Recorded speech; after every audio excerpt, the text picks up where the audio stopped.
faudra faire attention à ce que dira le voisin marocain, parce que toute la difficulté de la relation avec l'Algérie, c'est un peu les vases communicants entre l'équilibre avec le Maroc.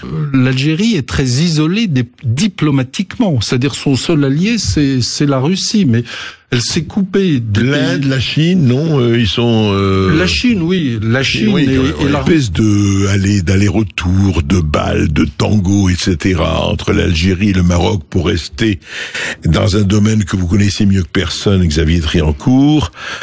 Donc bon, on reçoit Tebboune, qui peut d'ailleurs annuler sa visite à la dernière minute, c'est déjà arrivé, mais enfin bon, on n'espère pas. Enfin.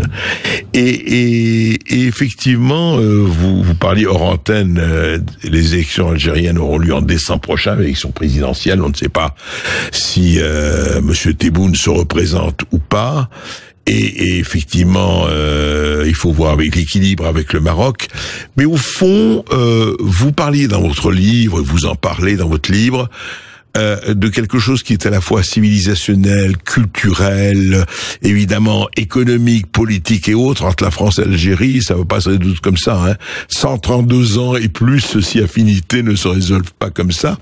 Mais est-ce qu'à votre avis, aujourd'hui, avec le recul du fait que vous avez été pendant, je dirais, 7 ans à 2 reprises différentes ambassadeurs, est-ce qu'on est toujours, très franchement, sur le plan des mentalités, des fixations au même endroit, ou même plus? C'est-à-dire, vous savez, l'introduction de l'interpellation à la France dans l'hymne national algérien, on en avait parlé, mais au-delà de ça, au-delà des symboles et de la symbolique, est-ce que c'est toujours quand même, je dirais, une espèce de, pas de guerre froide, mais de paix froide entre l'Algérie et la France?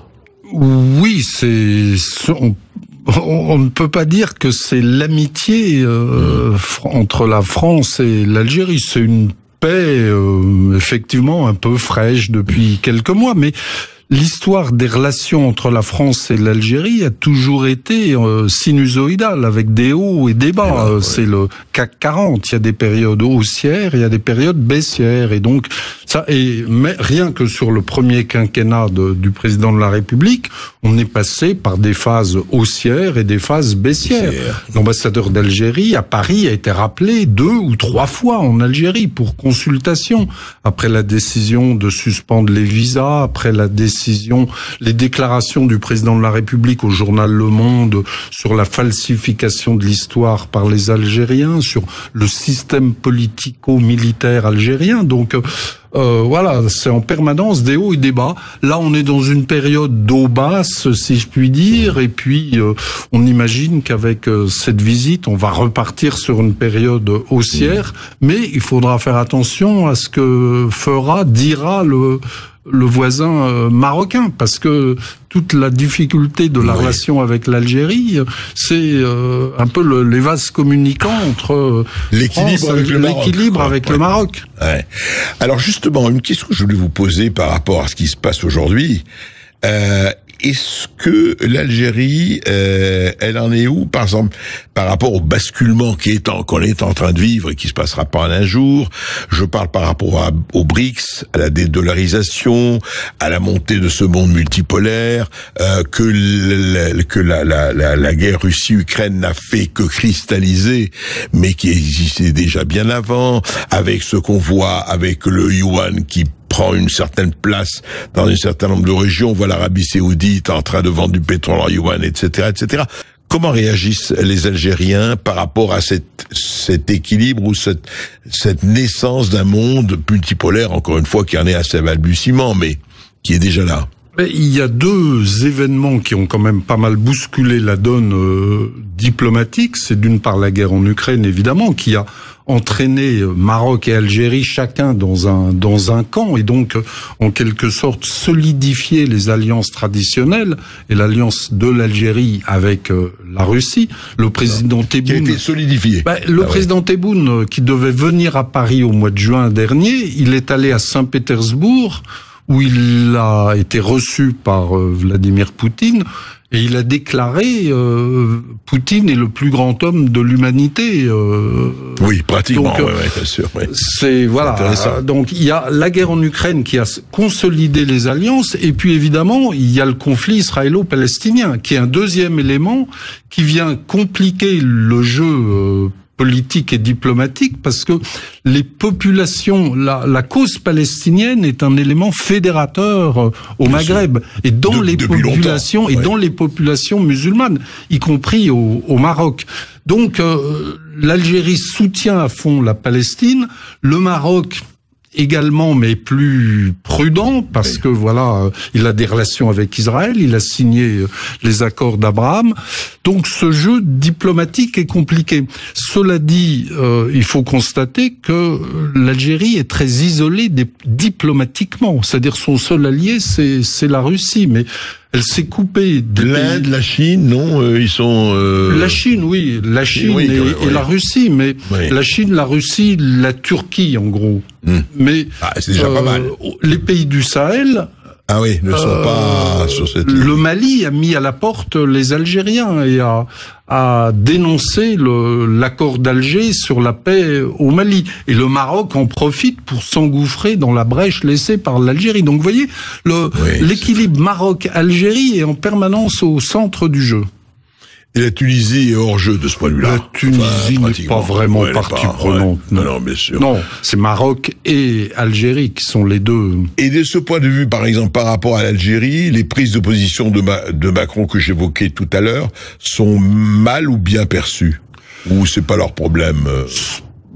À ma connaissance, ils n'ont pas réagi. À ma connaissance, ils n'ont pas réagi. Il faut noter que l'Algérie, qui pariait beaucoup sur l'intégration dans les BRICS, être choisie, vous faisiez allusion tout à l'heure, au mois de juillet dernier, les BRICS n'ont pas choisi, n'ont pas retenu l'Algérie. Alors qu'elle était candidate. Alors qu'elle était candidate. Ah, c'est intéressant. Et c'est l'Égypte et l'Éthiopie qui ont été retenus pour entrer dans les BRICS. Donc il y a pas mal de revers. Oui, l'Algérie n'a pas été retenue dans les BRICS. L'Algérie n'a pas été retenue dans les BRICS parce que sur le plan économique, ne produit que du pétrole et du gaz. Donc c'était pas un critère pour suffisant pour être retenu comme membre des BRICS. Donc, sur le plan diplomatique, l'Algérie, elle est brouillée avec le Maroc. Ils ont rompu les relations diplomatiques. Elle n'est pas très bien avec les pays du Sahel. Elle n'est pas franchement bien avec Paris. Et puis, elle n'a pas été retenue. Mais est-ce qu'elle n'a pas profité, justement, on parlait du pétrole et du gaz, est-ce qu'elle n'a pas profité de l'embargo envers envers les Russes? Oui, évidemment. Contre les Russes, mais ça veut dire aussi qu'elle se concentre sur la production de pétrole et de gaz, surtout, alors que ce n'est pas créateur d'emplois, le pétrole et le gaz. On ouvre un robinet. Moi, je suis allé visiter en Algérie, justement, pas mal de centres à Simessaoud ou autres. C'est pas du tout créateur d'emplois, là. On appuie sur un bouton, et puis le gaz sort, et puis voilà. Bien sûr. Et c'est très intéressant, cette espèce de paradoxe. Et on va revenir justement à parler de la situation française par rapport à ça, tout de suite après une autre petite pause, où on parlait des BRICS, on parlait de tout cela, on parlait effectivement des conflits sur le Proche-Orient ou Russie-Ukraine.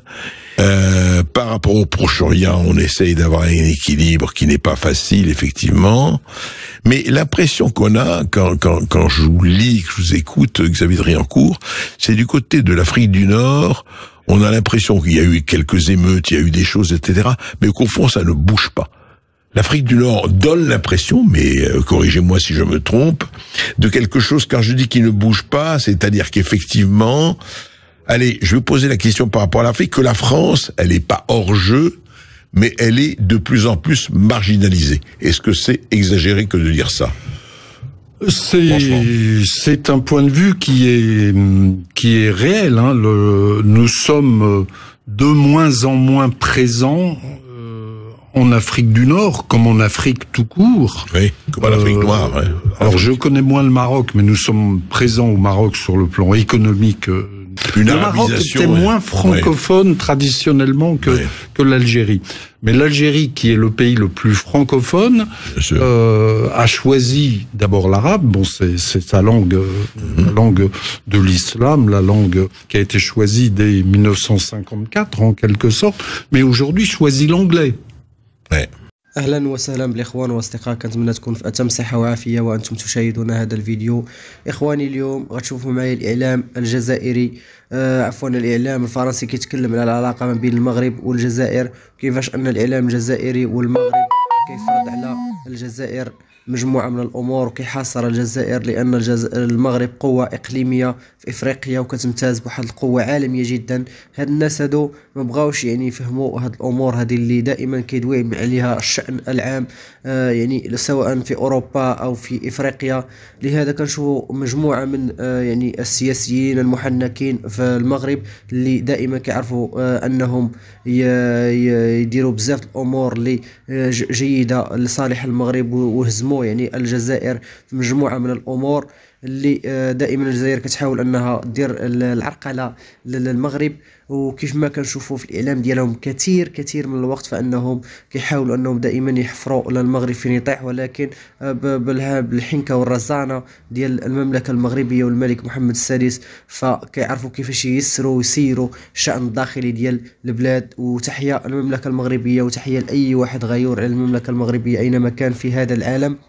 كنشكركم وما تنساوش تشتركوا في القناه وتفعلوا جرس التنبيهات باش يوصلكم اي فيديو حطيناه جديد، وما تمشيو فين نشوفكم في باقي الفيديوهات ان شاء الله. واكيد اللي مازال ما مشترك يشترك في القناه ويفعل جرس التنبيهات باش يوصلوا اي فيديو حطيناه جديد. السلام عليكم.